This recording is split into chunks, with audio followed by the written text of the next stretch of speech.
je vais d'abord revenir sur quelque chose au Nalobakak à chaque fois. J'ai toujours répété ça. Quand je viens dire que non, écoutez, bien aimé, ce n'est pas comme ça, c'est ceci. J'ai toujours répété. Voilà. Bon, maintenant, comme il y aura un remaniement d'abord, il y a des choses que nous pensons être plus importantes. Dans le remaniement, il y a président Tshisekedi, toujours proposé que ce gouvernement, pour muto azala na gouvernement oyo ezoya, et qu'on puisse avoir des résultats, Nous préférons les qualités suivantes pour les gens qui seront à ce gouvernement qui peut venir très bientôt. Un, nous voulons que vous ayez les qualités des gens qui sont des plombiers, qui sont des vrais plombiers. Nous voulons les dessinateurs, les gens qui savent dessiner. Nous voulons qu'il y ait des cordonniers comme métier dans le gouvernement. Olingio comme ministre, est-ce que vous avez cordonnier à solo solo? Ou ça la ça pas bien. Est-ce que tu peux faire la plomberie aux plombiers? Est-ce qu'on a dessinateur? Est-ce qu'on a ajusteur? Est-ce qu'on a peintre? Est-ce qu'on a décorateur? Est-ce qu'on a électricien? Est-ce qu'on a charpentier ou bien menuisier?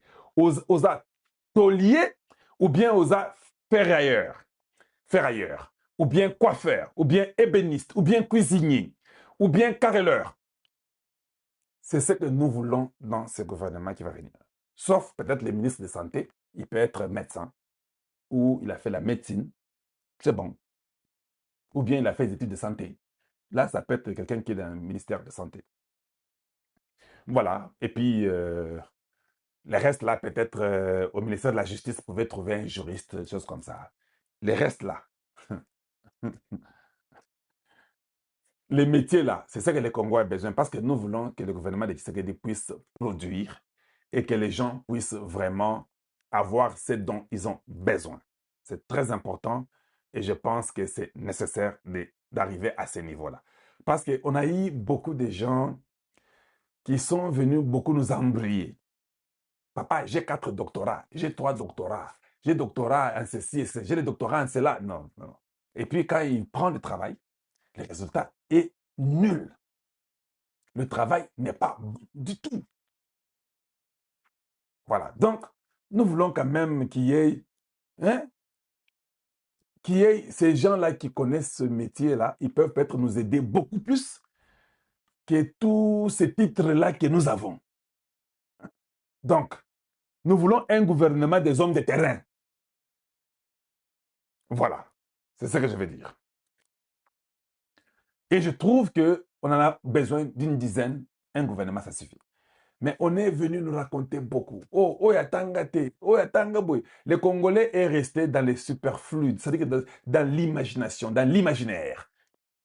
Il pense que quand tu as 14 doctorats, d'ailleurs, quand tu as 14 doctorats, tu peux être considéré comme inapte. Oui, 14 doctorats, tu peux être considéré comme inapte. Donc voilà, toi, tu es seulement focalisé à étudier, à faire des recherches, des niveaux, mais peut-être sur terrain, tu n'es pas un homme de terrain. Donc, pour être homme de terrain, nous t'appellerons inapte. Mais sur l'aptitude intellectuelle, il y a un doctorat. Aux bon, tu en as même 20. Des niveaux nayo. Toi, tu peux que donner les idées proposées. Mais sur le terrain, nul, tu ne peux rien faire. C'est pourquoi tu peux voir quelqu'un comme ça qui a beaucoup étudié, on lui donne un poste, il est perdu. Il ne sait même pas par où commencer. Voilà. Donc, c'est des fois, c'est très important qu'on a besoin des gens qui peuvent donner solution à nos problèmes. Donc, on a besoin des solutions. On n'a pas besoin des titres. On a besoin de solutions. Et cela est très, très important pour nous. J'ai aussi appris que la DGI a aligné comme ça la plaque Yassika. Oh, on est fatigué. Je sais que c'est une façon d'avoir l'argent. Peut-être l'État a besoin de l'argent parce que nous avons une guerre, il faut beaucoup d'argent, il faut faire de nouvelles plaques pour que nous puissions récolter de l'argent. Non. En fait, si tu vois quelqu'un dire que tout ça, la plaque Sika, poto, ça la mbongo ya gouvernement, sachez que l'imagination est atari. Vous n'avez pas d'imagination. C'est ça la vérité. La seule chose que vous pouvez faire pour avoir l'argent de l'État, c'est d'aller faire de nouvelles plaques. Mais la personne qui a acheté la plaque hier, l'ancienne plaque hier, Quand vous mettez la nouvelle plaque, il va acheter encore une nouvelle plaque après avoir acheté hier l'ancienne plaque. Voilà. Donc, à un moment donné, vous arriverez au niveau où vous commencez à trébucher parce que Bozangi est le quoi comme ça là. Ce qui est idée qui c'est que laissez-nous avoir nos plombiers, nos menuisiers, les électriciens. Bah ça y est. Ça peut marcher beaucoup plus vite. Les gens de terrain. Vous commencez à être sous dans les imaginations. On n'a pas besoin de nouvelles plaques aujourd'hui pour que l'État se fasse de l'argent. Il y a plusieurs moyens que nous pouvons utiliser pour continuer à récolter l'argent de l'État. Parce que, un pays qui n'est même pas recensé, tu vas faire de nouvelles plaques. Pourquoi? Tu ne trouves pas que le recensement, avec au Nipoyo, vous ne pensez pas qu'il faut tout comme un niveau, il y a comme ça le recensement, il y a banamboka surtout, toyeba ba transplanté bazaba nani, toyeba ke ba rwandais bazaba nani, ba angolais, ba zambien, ba brazzavillois, ba centrafricain, ba sud-soudanais, ba ougandais, ba burundais, na ba tanzanien, bazaba nani na Congo na biso. Vous ne pensez pas que c'est important.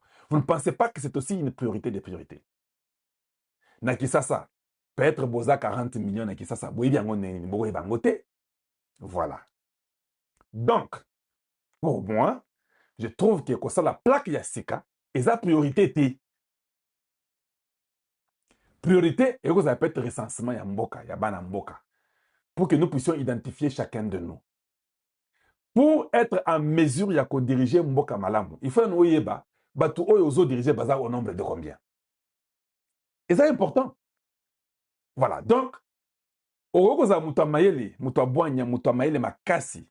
Mais bazote yo na condition moko difficile oko sala ta musala na yote parce que oyebi kutu osala la batu boni na musala na yo sala. Tu as fait des études médicales ou bien tu as fait les études de santé. Tu es ministre de santé parce que tu as un doctorat dans la santé. D'accord. Comment tu vas utiliser your plan sur la population que tu ne connais même pas leur nombre? Comment tu vas réfléchir sur la santé universelle de ces Congolais si tu ne connais pas exactement leur nombre, tu ne connais pas le nombre des femmes, des vieillards, des hommes, des enfants, de la jeunesse.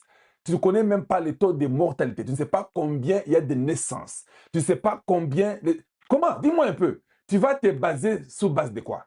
Quelle est la statistique que tu auras pour avoir un sample afin que tu puisses avoir un projet basé sur la quantité ou bien le nombre de gens que tu as dans un certain domaine précis. You kind of lost. Dans l'armée, tu veux recruter les Congolais. Tu ne connais même pas ta population, que vous êtes au nombre de combien. Pour avoir la proportion de combien vous avez comme idée de votre armée que vous devez réformer, les Américains sont en train de venir. Vous causez déjà avec eux sur la sécurité, je suis au courant. Quel est l'objectif de votre armée? C'est combien de gens que vous voulez avoir? Vous voulez avoir combien de fantassins? Vous voulez avoir combien de Marines? Vous voulez avoir combien de Airborne, des gens qui sont dans l'armée de l'air? Vous voulez avoir combien de gens, forces navales? Vous voulez avoir combien? Quel est l'objectif de votre armée pour que vous compreniez que nous avons maintenant une armée qui sera prête à faire face à toute éventualité? Si vous voulez donner à manger aux gens, à aider les pauvres qui n'ont pas le moyen, si vous voulez faire le logement des gens, comment vous logez les gens? Vous ne connaissez même pas leur nombre. J'ai déjà dit ça, ce n'est pas la première fois, mais vous devez savoir que les statistiques sur le recensement, sur l'identification, avec l'ONIP, on a besoin de mettre les gens qui s'y connaissent, qui ont l'expérience, qui sont capables d'amener un vrai recensement.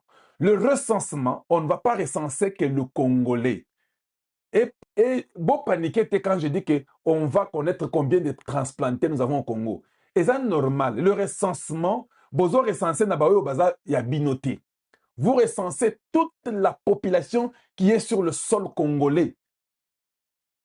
Pobo yeba, bapaya baza combien baza banani, na bana mboka baza combien na banani. Vous saurez en ce temps-là quelle est la tribu minoritaire parce que dans le recensement, nous mettrons toutes nos tribus et on va recenser tout le monde de cette tribu-là et leurs parents, leurs chefs coutumiers. Nous saurons que telle tribu, c'est la tribu qui a moins de gens au Congo. telle tribu, c'est la tribu qui est majoritaire. Nous savons seulement qu'il y a des Luba et les Mongos qui sont très nombreux. Ben, peut-être ça a changé, comment vous le saurez? Sans le recensement. C'est depuis 1985 que nous avons eu le recensement au Congo démocratique.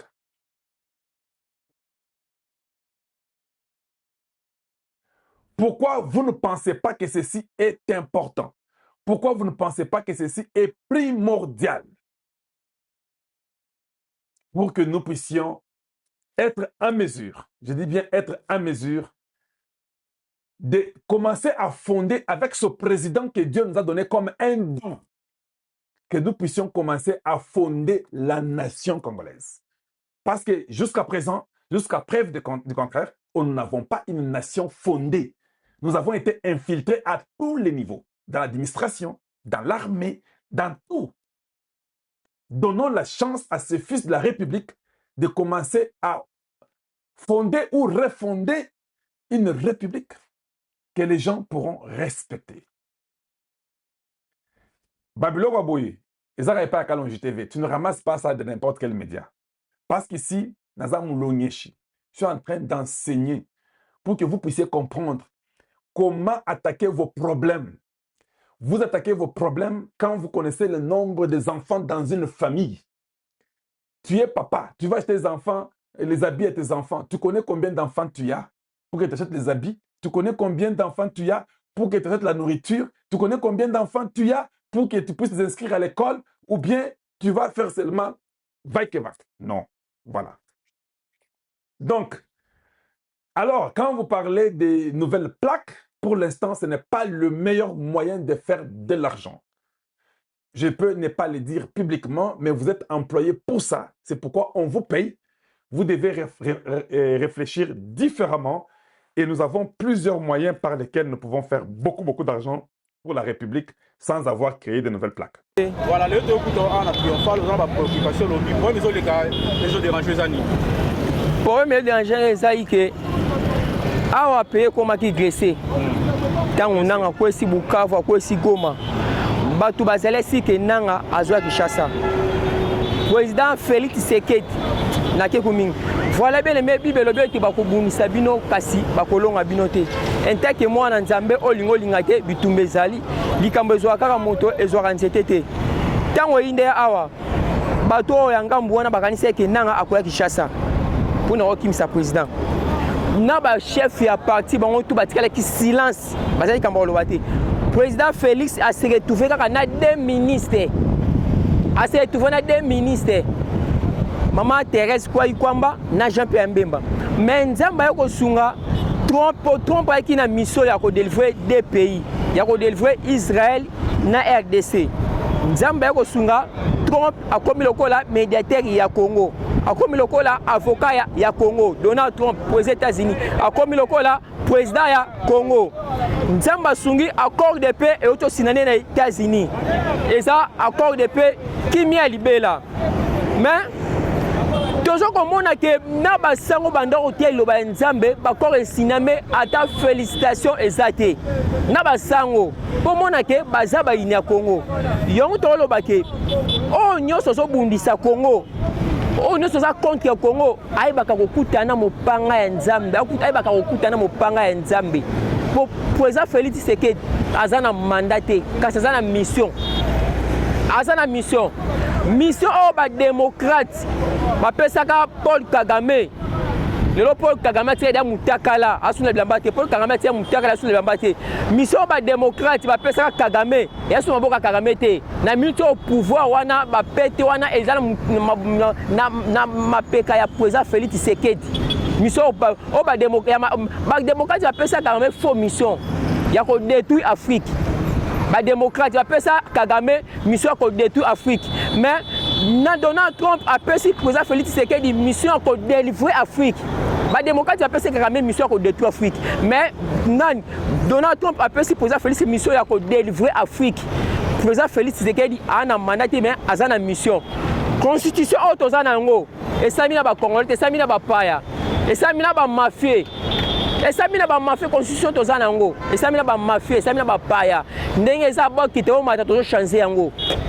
président na constitution na yo o asalelaka tozo changer constitution oyo soko boyi kende Brazza pour Brazza eza pays oyo France a colonisé pour France a munguna na biso pour France etongama na minerai ya ba congolais France etongama na minerai ya ba congolais Sassou Nguesso aza pays au Brazza Congo Brazza ngam eza pays au ba français ba coloniser Sassou aza munguna na biso Sassou Nguesso amunguna na biso munguna na biso eza Kagame munguna na biso ya Museveni munguna na biso eza Sassou Nguesso o ngam o to soza système lisu likola lisu yonto ndo ba kemiko to système lisu likola lisu lokola ba déjà lokola ba DG mi wana tout ba ezalon ba passoir ba ta régime passé bata régime passé bazala ba frontière wana tout wana mikoto sama système lisu likola lisu contrôler muta pembe na yo tela na muta liboma wana o mona o muta liboma wana lisu likola lisu pona ba calamité to changer constitution goma na Bukavu tanga kwa ki exactement to changer constitution mais tout ba ko souté tout to bunda pona victoire te kasi to so bunda na kati ya victoire to bunda kati ya victoire ba o nyonso bolé mbonga ba ya Union européenne ba o nyonso bolé mbonga Kagame o nyonso bolé mbonga Kabila boye ba ke réclamation ko landa bino génération na génération loko bolé mbonga ba étranger pour trahir nation est-ce que babi ke Tshisekedi ba démocrate ba no benge monstre président Tshisekedi ba démocrate ba no benge monstre pour ba ta régime passé tant ou Trump azonga na pouvoir babi ya Tshisekedi loko la kenazi Trump aza contre Tshisekedi babi ku ndenge ezana Joe Biden avant longo na pouvoir Tshisekedi alonga fulikosa bosa Joe Biden ndeba batanga mbwana baloba Joe Biden ancien aux États-Unis Joe Biden babaki avant longo na pouvoir Tshisekedi mto longo mais Joe Biden alongo na pouvoir Tshisekedi azaka na pouvoir Tshisekedi mutu papa na Rome atikele kit papa na Rome atikele Tshisekedi kit esala mate pour les États-Unis kutu papa na PC kit te mais Tshisekedi papa na Rome PC kit bon comprendre tate ba démocrate ba sali tout pona mwanga chuchu babi si Tshisekedi tika mwanga chuchu boy ancien posé bien États-Unis so Bill Clinton non Bill Gates ala so 4 jours na Congo Brazza pona mutu mwanga chuchu ba Sarkozy na Congo awa pona mwanga chuchu Tshisekedi biseki afona misa mwanga chuchu bobi mislanga Kadhafi nani Macron aye awa Macron esilité Macron tant Tshisekedi a coincé spirituellement et physiquement Macron pour France ameli champagne na bandali na fali Macron ameli champagne na bandali na fali tant Tshisekedi a coincé Macron pour France ameli champagne te ameli primis pour France na fali bon comprendre ça Tshisekedi ana mandaté ana mission mais moi ba ke ba on so bolé mbongo pour trahir nation boye ba ke me u joko fonga mela bino ndenge fonga mela ka ba Philistin me u joko fonga mela bino après yango to sengi na président commandement ya armée ezasuna ba généralité tia ba lieutenant na ba capitaine suka na major to sengi na mukonza mboka le commandement ezasuna ba généralité ba colonalité commandement ya armée tipesa ba lieutenant na ba major ba lieutenant na ba capitaine baza na commandement pona Kinshasa awa na ngina lobake awa na Sendwe na koba na Zigdan awa na station Zigdan awa on sorti Zigdan ozo so bisi ya market on station Zigdan awa souci moza na sima station wana place wana comme jaune rouge pona bata moto ana Zigdan na sima station bakulu na mo batelema wana ndeti mtanga kati boso mutele mo babenzi contact bazo nyokola ba moto ana Zigdan à part Zigdan ana suna Sendwe na sena force à passer soni sika bateka mituka wana souci muso eza wana kali bosa souci wana bakulu na mo bazana ba ko salté bo so moto zo leka wana kaka makambo esa mana ninge esa mana Kinshasa awa na Zigdan bazo monisa bata moto boy na Zigdan awa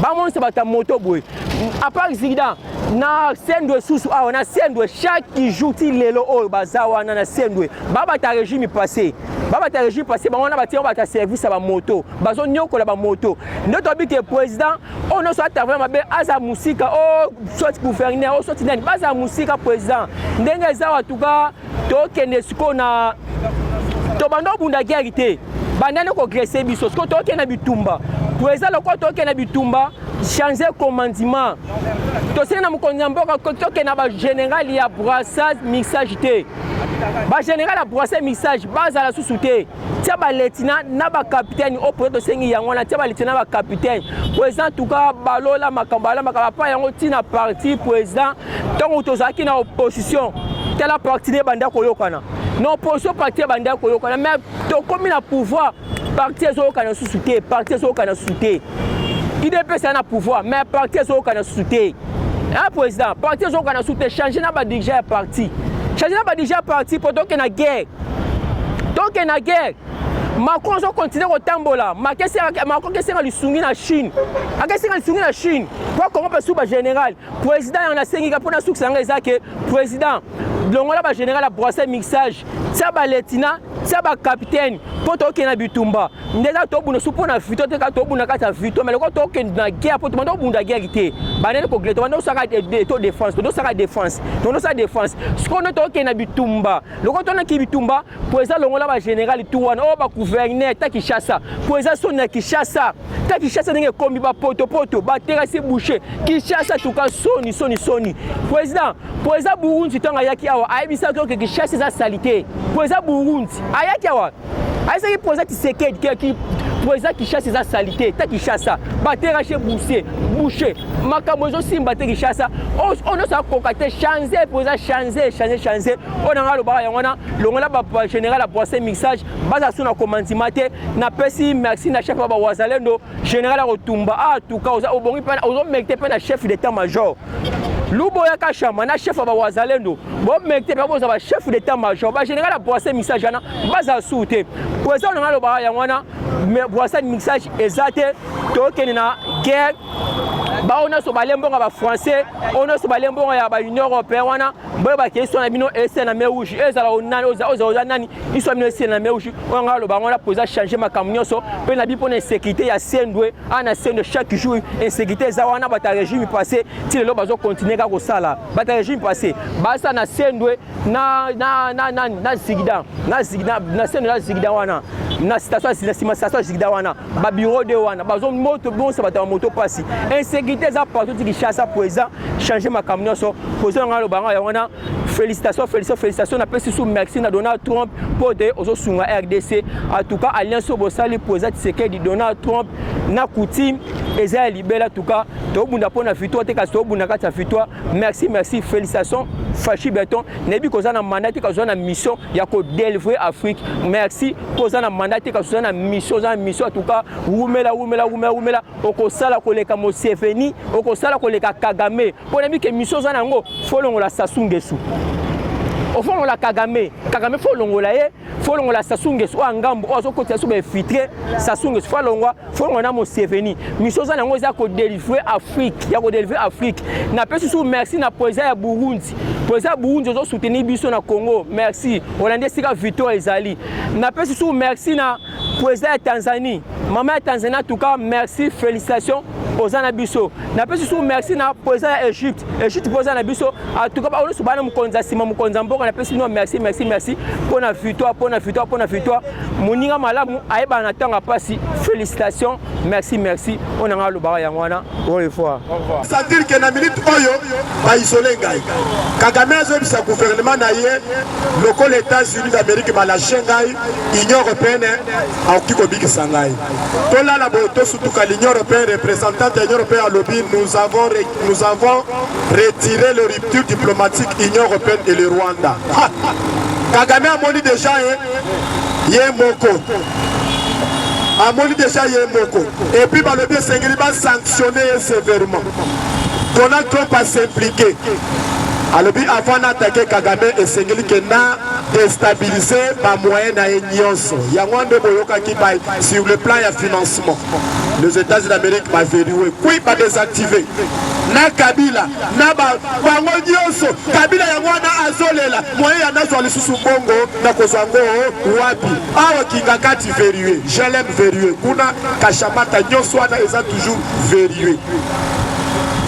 Maintenant président Tshisekedi atali aibisi na chimie puisque azalaki chaud président Bado bakoti na kati ya Uvira tosala nini yosengena attaquer Rwanda président le binda chimie kanga kaka frontière komona mwa ko attaquer te puisque bitumba oyo soki okoti yango okomona ngo makambo tosala kaka tosibisa Kagame touche ndayishimi a exécuté akangi territoire nyonso akangi banzela nyonso oyo Kagame alingaki akota puisque na Uvira ezalaka nzela moko ya mabele na laka lokola mena frontière oyo eza Burundi RDC Rwanda RDC bakangi Ruzizi eza ya kokanga nde tona bino awa moyen ya bazonga awa bakeba kota eza te bakangi Kavimvira Songe Lubarike Kaziba Luvingu Kamanyole nyonso wana bakangi yango moyen ya kokota eza te batiki mena couloir oyo nyonso tu ezoya bazobombarde yango yango ndo bomonaki à partir de vendredi babombarde plusieurs avions ya barwandais yaki po ete basoutenir bango bazali na kati ya Uvira lelo emena koma Bukavu ezalaki processus ya Doha na résolution 2773 tant mpe Uvira ekoyi mena violation ya accord ya Washington nde mama ya likambo yango wana nde omoni mena basango baopposant na baoyo nyonso tu basimplike bandeko na ngai bakokanga bango soit barwandais bakoboma bango puisque Kagame mokolo alobi après koyoka retrait ya bato na ye nyonso na Congo Kagame alobi nanga avec ses équipes m'ont trahi mais je vais prendre toutes les décisions pour faire l'état de nuire tout ceux qui m'ont trahi, c'est-à-dire que Nanga Bakoboma Bango, l'exemplaire est bandaki depuis Paloukou Magloire. Oh, maintenant a trahi Bango. Yangondo Moni Lelo Nanga, Bazana Katia Réunion, Satan à côté de Bango. Moutoko Tuna Moninga Azate, Toko Kendewa, l'obésité déjà est bimi. Tant que Balobike, Babima, sol congolais, et ça qui est ouvert à mon côté, puisque ça va combattre Moussouba Yoga et ouvrir les a ouvert à mon côté. Balobi, toute localité. Tout territoire national ya Congo. Bisika nyonso ba RD ba M23 bazali babi. Eza ouviri yango moko te bandeko. Yango ndo moni Kagame akanisaki ke ambongo akosala ko soutenir ye. Puisque bomonaki son portion oyo ambongo abimaki lokola représentant ya Afrique centrale ezalaki pamba te ezalaki plan bien préparé par Kagame. Kagame a poni ambongo de façon que ambongo va mobiliser mbongo 800 millions de dollars bapesi ambongo de façon que a créé conflit entre les Congolais, conflit ethnique. Yango bomanda komona ambongo a le but photo ça la pacte wana ezalaki ke ezala na conflit entre nous les Congolais nous-mêmes. Yango ndomoni ambongo abanda okende esengeli ke dialogue inclusif. Inclusif wana eza que tous les couches que ça soit rebelle, que ça soit nyonswana, pas en akati ya dialogue. Président Tshisekedi pe ya lobby dialogue et que ça les maté. Dialogue ça kaka ba Congolais, oh yo mena des pères et des mères. Caméra tellement lobby et c'est dialogue inclusif. Ah, président comprendre muto ya sa traître. Dialogue ça. Les lois maintenant en Mongo incapable de condamner Kagame par rapport à l'île, puisque Kagame va mobiliser Kimbongo de façon que va montrer moyen de coacher maintenant conflit.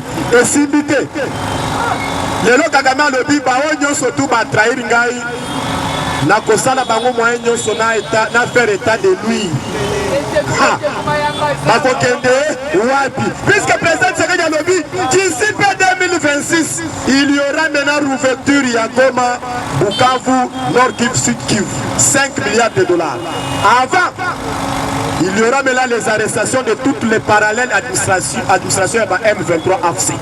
Kobanda Bamongo, Bangonyo Bakokangama. Bomonaki Leloyo, Chadari Azolela, Namitoyo Azana Cavale ya cyberdéfense.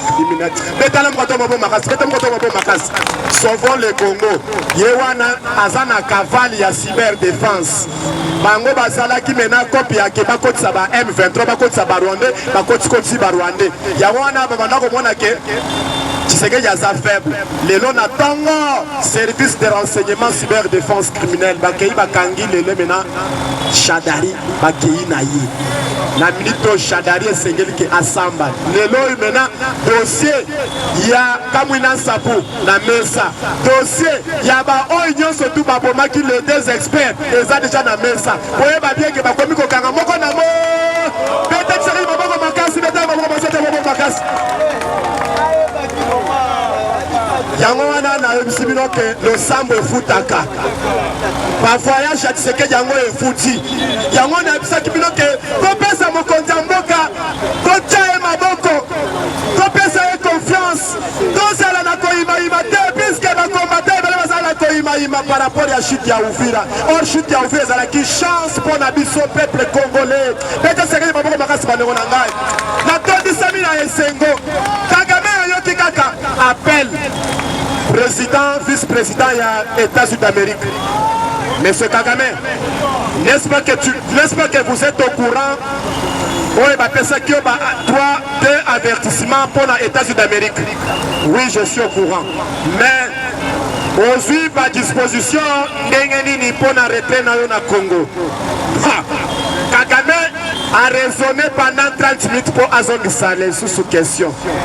ABC sous le col n'est-ce pas que vous êtes déjà informé pour deux avertissements aux les États-Unis d'Amérique